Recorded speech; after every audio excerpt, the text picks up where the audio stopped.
All garage stuff. Today's episode is about a ambient weather station, and this is a particular model I got in my hand here.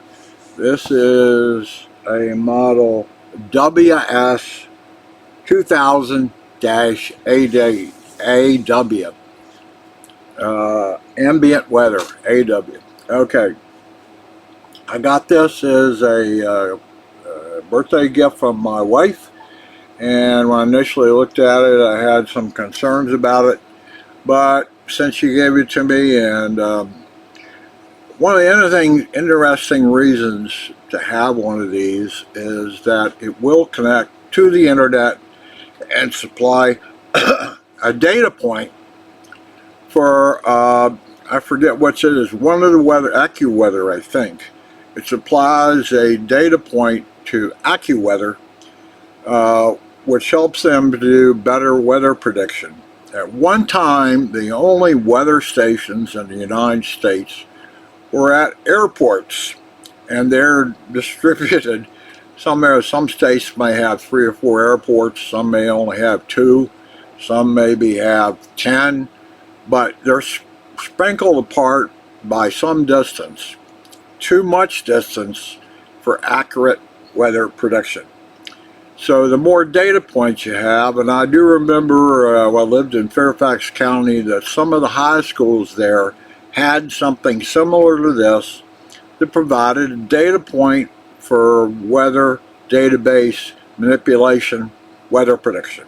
Okay, so this one supposedly will allow you to set up a weather station at your GPS coordinates, and it will record wind speed, wind direction. I think it records temperature. It also does rainfall. Okay, so it will provide a data point to a weather analysis and prediction service, and I think it's AccuWeather. So why not? Okay. Alright, so when I first started looking at it, and my overall review of this is, it's somewhere between a toy and a real weather station. The reason, overall I like it, but there are, some of the details are sketchy. Let me talk about the first one. You need to mount it at least 5 feet off the ground. Okay, well, I'm 6 foot tall, so I could probably manage this setting at 5 feet off the ground, because you have maintenance to do on it. I'm not sure that someone shorter than 6 feet could possibly do that. Okay, what did I like and dislike about this one? First thing that I really dislike is on the wind direction vane, there is printed in the molding on top a whatever you call it, a rosetta. It's north, east, south, and west is printed there in the molding, very small. When you set this up, you're supposed to orient this to north and south. Now you may be able to see that I've added an N here. On this side I've added an S. So there is a line like this that you have to orient it toward. Now, if you have it up on a 5 foot pole or 6 foot pole, you'll never be able to see this line. This is the west, this is the east, this is north, and this is south. You'll never be able to see that. Okay, so that's the reason I've somewhat gone ahead and marked and put a line here. You may be able to see that points to the north.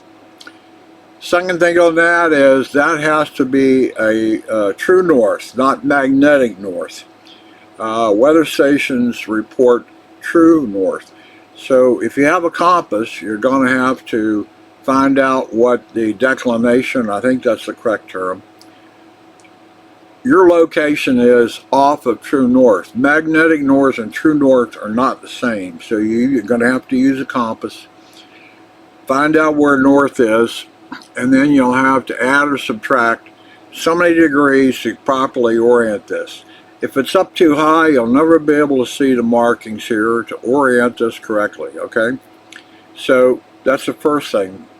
When you mount it, you got to be able to do that or some other way, okay? That's just putting in the molding was ridiculous. You can't hardly see it. They're so small to begin with. That's what I mean. It's like a toy in that sense. The other thing, on the front here, in the molding again, there was an arrow pointing to the north, like right here. My green screen is being terrible today to me. I apologize. But anyway, if you have this mounted too high, you'll never be able to see that. And why is that one? That's in general because this this solar panel here probably wants to set so that if it's pointed to the north, then the sun will rise in the east and go around to the west, and it will probably get the most amount of sunlight. That's the only purpose for that. But what you really have to set is this is the wind direction vane. Okay, other things, I don't know, there's a sensor in here obviously. Okay, on the underside, a couple of things to show you here. First of all, there is a, it talks about it, there is a reset, and it's underneath of here. And it's a little paperclip pinhole right there. Yeah, right. Try to find this once it's mounted.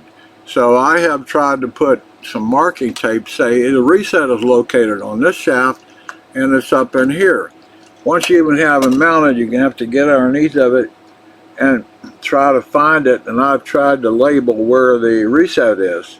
I don't know when I would ever use reset or why I would have to use reset, but it talks about it. It's underneath of here. Okay, that's not an obvious place. Again, that's weather protected. The other things on the underside, here is the battery compartment, and in the molding it's got an arrow saying this way. Okay, well, I had a terrible time getting the battery compartment open, and what you have to do is you have to pull in this front. There's a little tab sticking, you know, an edge on it. You have to pull this off to put the batteries in, and then this slides back in the track, sort of. You got to get it perfectly aligned or it won't go, and then you push it closed. There, push it closed. Again, I put it where you have to pull this edge, and it's pretty tight in there. But again, from the underside, if you're going to have to do maintenance on it, you have to know how to get that battery cover off. It only takes 2 AA's. Supposedly the solar cell runs everything normally, but this does have a Wi-Fi transmitter in it, and I think it's sensing every 16 seconds. So it's emitting a signal. They say batteries will last 2 years. I have no idea. I use regular AA, not lithium or anything like that, and I don't need it. Okay, the other thing that I need to point out is these are the mounting brackets that go around your post, whatever post you're going to use. Okay, well, it said you could use a 2-inch post, okay, for this. Well, I got a 2-inch post. Now, I did look at a metal post. This sets right up against here and is mounted. I did get a 2-inch post out of PVC. I did not want to use a metal post. Any kind of metal sticking up is a possible lightning traction. So I wanted to skip that. Metal posts are expensive. Metal posts are hard to deal with in cutting, all that sort of stuff. So I went with a 2-inch diameter PVC pipe. I went 10 feet long. Again, you can't buy it from 5 feet or 7 feet. It's got to be 10 feet. So I went with a 2-inch PVC pipe. It says right on a 2-inch. It will not fit in here. This, if it says it's 2-inch, I don't know what kind of 2-inch pipe it's expecting to receive, but it will not take a 2-inch PVC pipe in here. It just won't fit, won't go around it. So I have a 2-inch pipe, PVC pipe buried out in the yard. Now what I'm going to have to do is cut it, and just hold a second.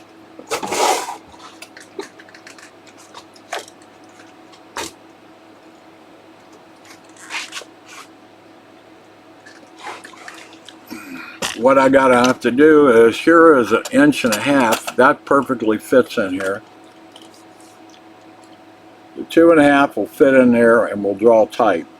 So what I'm doing is I'm going from a 2-inch down here to 1.5 up here.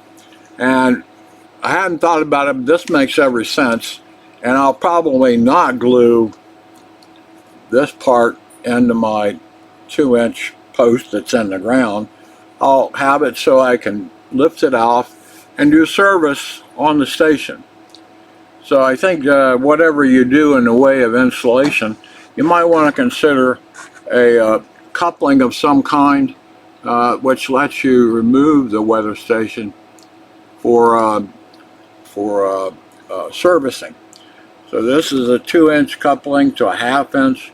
1.5 inch PVC is what I'm going to use to mount, and you see that it fits right on there. My green screen's horrible, but you see that. So those are some of the comments that I have about this particular unit, especially setting the weather vane. That is just, they did a terrible job on that. Again, the northeast, south, and west are teeny little. It's molded into the plastic, but teeny little. Nobody, most people are not going to get this set correctly because of that issue. You can't see it from underneath. You have to see it from up top. Same way, the orientation for the LED, solar cell, it's got to be generally pointed to the north. The battery case is, you got to learn how to open and close it. And finally, where the reset paperclip hole is. That's overall. Again, oh, final thing. They tell you it's got to be level for the rain gauge to work. So right up here on top, right here is a little built-in level bubble. Right there. Again, if this is placed too high, you will never see that level bubble. Now what I'm probably going to have to do is I'll lay a short little level across this, you know, and that'll give me, I go this way and that'll tell me when I have this perfectly leveled, and I'll be able to adjust it around like this with this clamp to finally get at least the rain portion level, because that's what it has to be level for.